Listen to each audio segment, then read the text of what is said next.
Hello साथीहरू, के गर्दै हुनुहुन्छ? कोरोनाको महामारीमा घरमै बसिरहनु भएको छ ल है। यो लोकसेवाले लिने शाखा अधिकृत तहको शासन प्रणाली अन्तर्गत परीक्षामा त्यो 2.5 मा नागरिक चेतना, जनताका कर्तव्य र जिम्मेवारीको विषयमा हामी छलफल गर्न गइराखेका छौँ। अब यो पहिला त नागरिक चेतनामा नागरिक भनेको के हो भन्ने कुरा जान्न पर्यो। सार्वभौम राष्ट्रको नागरिकता प्राप्त व्यक्तिलाई त्यसको नागरिक भनिन्छ र नागरिकहरूमा राजनीतिक, आर्थिक, सामाजिक, सांस्कृतिक लगायतका जनसरोकारका विषयहरू प्रति जागृत सचेतनालाई नागरिक चेतना भनिन्छ भनिएको छ। र समाज र राष्ट्रको सेवा गर्न नागरिकमा आवश्यक ज्ञान, बुद्धि, विवेक र सचेतताको अवस्था नै नागरिक चेतना हो। हेर्नुहोस् है, नागरिकमा सचेतना हुनलाई के हुनु पर्यो त भन्दा तपाईँले याद गर्नै पर्ने ज्ञान, बुद्धि, विवेक र सचेतना हुनु पर्यो। नागरिक चेतनाको स्तरले उक्त समाज र राष्ट्रको विकासको स्तरलाई प्रतिबिम्बन गर्छ। हामीले सिभिलाइज सोसाइटी, सिभिलाइज नेसन भनेर भन्छौँ। त्यहाँ नागरिक चेतना कति छ भन्ने कुराले नै त्यो कुरा निर्धारण गर्ने हुन्छ।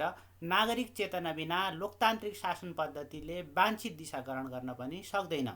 यसमा खास गरेर राजनीतिक चेतनाको कुरा बढी आउँछ। र मैले सधैँभरि भन्ने गरेको छु, तपाईँहरूले उदाहरण, चित्र र तथ्याङ्कलाई जोड दिनुपर्छ लेख्ने बेलामा। त्यसले गर्दाखेरि तपाईँको बढी अथेन्टिक, बढी आकर्षक हुन्छ लेखाइ।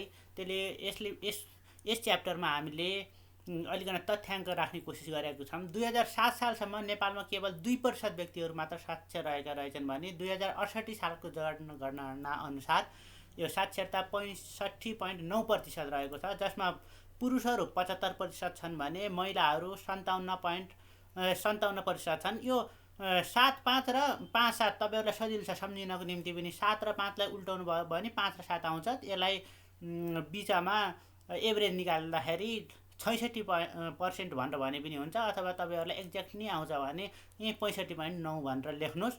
र 75 साल फागुनसम्ममा 48वटा जिल्लालाई साक्षर जिल्ला घोषणा भइसकेको छ। र यो पछि डाटा यो 68बाट 78 सालमा फेरि अर्को जनगणना होला। त्यति बेला डाटा चेन्ज भयो भने तपाईँहरूले त्यही अनुसार अपडेट गर्नु होला। अब नागरिक चेतनाको महत्त्व किन छ त? अब तपाईँलाई यो पढ्दाखेरि नागरिक चेतना भनेको त सुनिराखेको कुरा हो नि, के यो पनि पढ्नुपर्छ र नागरिक चेतना हुनु भनेको त चेतनशील हुनु भन्ने हुन्छ। तर यसको त्यत्तिकै महत्त्व छ यसको गहिरेर अध्ययन गर्ने हो भने। अब नागरिकलाई शासन सञ्चालन प्रक्रियामा क्रियाशील तुल्याउन यसको महत्त्व हुन्छ। शासनमा नागरिकहरूको रचनात्मक हस्तक्षेपलाई सुनिश्चित गर्न, राज्यले प्रवाह गर्ने सेवाको चुस्तता, प्रभावकारिता र गुणस्तर कायम गर्न, भ्रष्टाचार, अनियमितता जस्ता विकृतिहरूको अन्त्य गर्न, कुरीति, कुसंस्कार, अन्धविश्वास, भेदभाव, शोषण, छुवाछुत जस्ता सामाजिक विकृतिहरूको अन्त्य गर्न, देशको सम्पत्तिको रूपमा रहेका सांस्कृतिक सम्पदाहरू, परम्परा, रीतिरिवाजहरूको संरक्षण र सम्वर्धन गर्न यसको महत्त्व हुन्छ।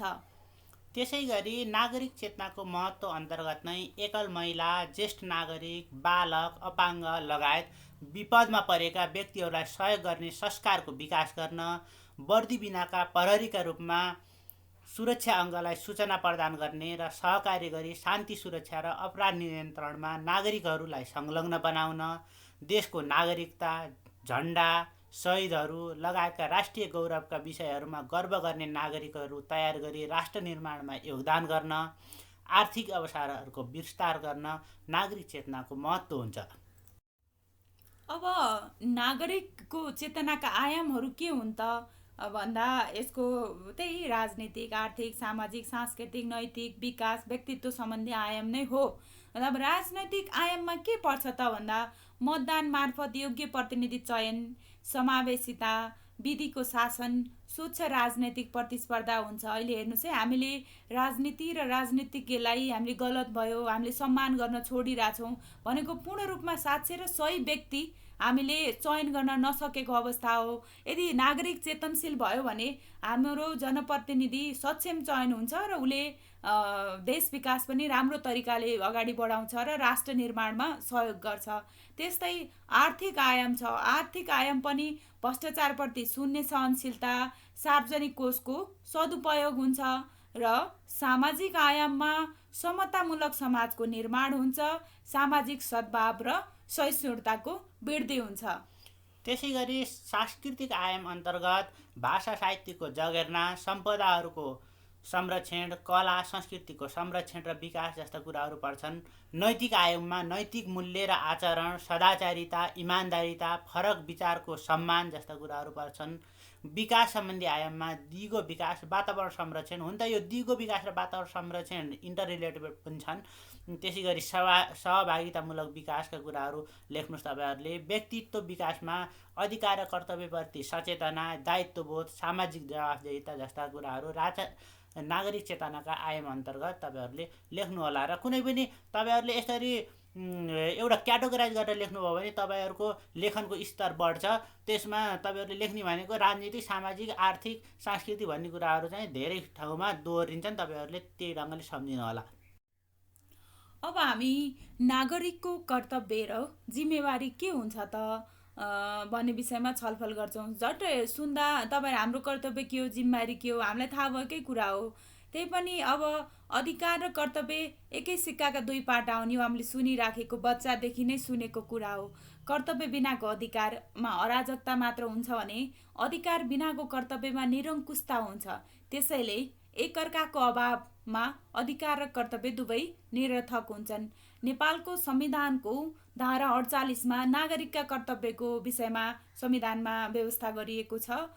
1 मा भनेको छ, कमा राष्ट्रप्रति निष्ठावान हुँदै नेपालको राष्ट्रियता, सार्वभौमसत्ता र अखण्डताको रक्षा गर्नु भन्न भन्छ। भन्नुहोस् न, सीमाको सुरक्षा के। अनि दोस्रो छ संविधान र कानुनको पालना। अब संविधान र कानुनको पालना भयो। र तेस्रोमा राज्यले चाहेका बखत अनिवार्य सेवा गर्नु। अहिले पनि तपाईँहरूले यो हामी कोरोनाको समयमा आइसोलेसनमा बसिराखेका छौँ। राज्यको सुरक्षा अङ्गहरू र हेल्थ सेक्टरको डाक्टर, नर्सहरू, हेल्थ सेक्टरको मान्छेहरू सुरक्षा दिन अगाडि बढिराखेका छन्। राज्यलाई जसको आवश्यकता पर्छ उनीहरू सेवा, राज्यले चाहेको बखत अनिवार्य सेवा प्रदान गर्नुपर्छ। र सार्वजनिक सम्पत्तिको सुरक्षा र संरक्षण गर्नु। संविधानमा यी 4वटा कुराहरू मात्र भनिए तापनि ती चाहिँ कोर कुराहरू हुन्। त्यसबाहेक पनि नागरिकहरूका अन्य जिम्मेवारीहरूमा नियमित कर दायित्व तिरी, देशको विकास र राज्य सञ्चालनमा योगदान गर्ने, न्याय सम्पादन कार्यमा सहयोग गर्ने, अवरोध सिर्जना नगर्ने, सरकारको राम्रो कामको समर्थन र नराम्रो कामको खबरदारी गर्ने, राष्ट्रिय सम्मान, राष्ट्रिय एकता, स्वतन्त्रता जस्ता विषयहरूमा प्रतिबद्ध रहने, देशले सामना गरिरहेको संवेदनशील विषयको जानकारी राख्ने, जस्तै अहिले कोरोनाको विषयमा पनि जानकारी राख्नेदेखि लिएर राज्यले के भनिरहेछ, सरकारले बाहिर ननिस्किनुहोस् भनिरहेछ भने हामी त्यसको पालना गरेर घरभित्रै बस्ने त्यो एउटा दायित्व पनि हो। त्यसै गरी आफ्नो अधिकार प्रयोग गर्दा अरूको अधिकारमा आँच पुग्न नदिने। यसमा एउटा दार्शनिकको भनाइ छ कि तपाईँले लट्ठी त्यति बेलासम्म घुमाउन स्वतन्त्र हुनुहुन्छ जति बेलासम्म अर्काको नाकमा चोट लाग्दैन। त्यसले अर्काको नाकमा चोट लाग्ने गरेर लट्ठी घुमाउने स्वतन्त्रता चाहिँ तपाईँलाई छैन भनेर भन्छ कि। त्यसले गर्दा राष्ट्रिय सम्पत्ति र धरोहरको संरक्षणमा क्रियाशील हुने, लोकतान्त्रिक प्रक्रियामा क्रियाशील भई जिम्मेवार नागरिकका रूपमा प्रस्तुत हुने जस्ता र अन्य कुराहरू पनि तपाईँहरूले थप्न सक्नुहुन्छ।